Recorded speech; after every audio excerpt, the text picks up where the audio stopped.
I understand this is overwhelming.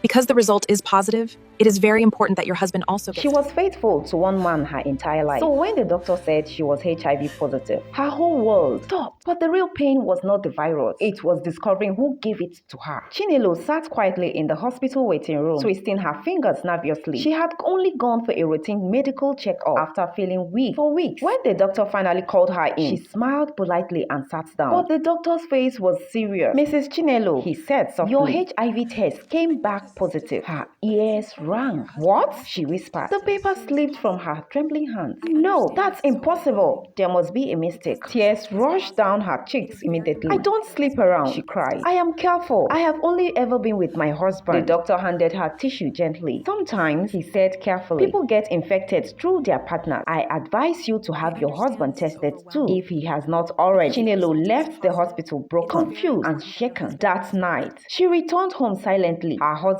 Kunle was already asleep on the couch. She stared at him for a long time. The man she trusted, the father of her children, the man she defended whenever people called him irresponsible. Something inside her refused to rest. Slowly, she picked up his phone and pressed his thumb against it while he slept. That night, her husband Kunle came home late as usual and fell asleep almost immediately. Chinelo sat beside the bed, staring at him in the darkness. Questions burned in her mind. What if he knew? What if he did not? What if my whole marriage has been a lie? Her heart pounded as she slowly picked up his phone. Using his sleeping fingerprint, she unlocked it. At first, she only wanted answers, but what she found shattered her soul. Dozens of chats, women everywhere, young girls, married women, random strangers, flirting, meetups, hotel plans, explicit messages, voice notes, late night promises. Some messages even discussed intimacy in disguising details. Chinelo covered her mouth to stop herself from screaming. But the worst was yet to come. While searching deeper, she noticed a locked file named Lab Report. It required another password. With trembling fingers, she typed Calvin's birth year. The file opened. Chinelo froze. It was an HIV test result dated 10 months earlier. Result: HIV positive. The phone nearly fell from her hand. Her husband knew. He knew for almost a year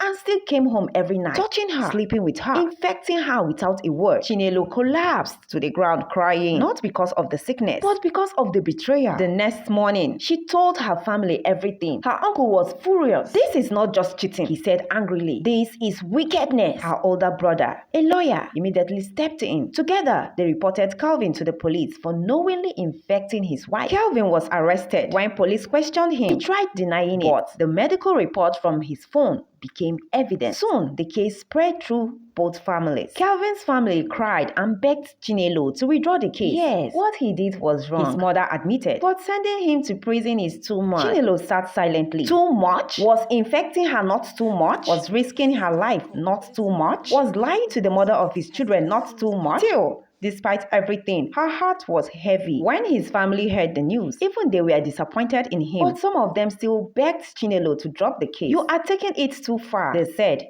"He is still the father of your children. What about the children if he goes to jail?" Those words pierced her heart every night. Chinelo cried herself to sleep, wondering if she had done the right thing. She wasn't happy seeing her husband in a police cell. She wasn't celebrating. She was grieving. Grieving the marriage she thought she had. Grieving the trust he destroyed. Grieving the future she imagined for her children.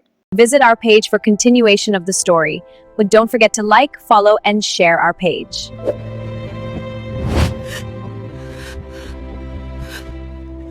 difficult, but it's Every night, she thought about her children. What will they think when they grow older? Will they hate her for arresting their father? Will they understand why she did it? Sometimes, she cried until morning, not because she regretted speaking up, but because the man she once loved destroyed their family with secrets and selfishness. Yet, her brother stood firmly beside her. If someone knowingly puts another person's life in danger, he told her, silence only protects the guilty. As the case continued, evidence piled up against Kelvin. The hospital record, the messages, the timeline. It became clear this was not an accident. He knew and still chose deception. Now, he was likely facing prison time. Months later, the court case continued. Her brother stood firmly beside her. This is not revenge, he told her. This is accountability. For the first time in months, Chinelo slowly began finding strength again. She started treatment. She joined support groups. And she promised herself one thing. She would never allow shame to silence her truth. Moral of the story: love should never blind us from protecting ourselves. A relationship without honesty can destroy lives. Know your status. Communicate openly. Never ignore betrayal in the name of keeping the family together. And most importantly, intentionally harming someone and hiding the truth is not love.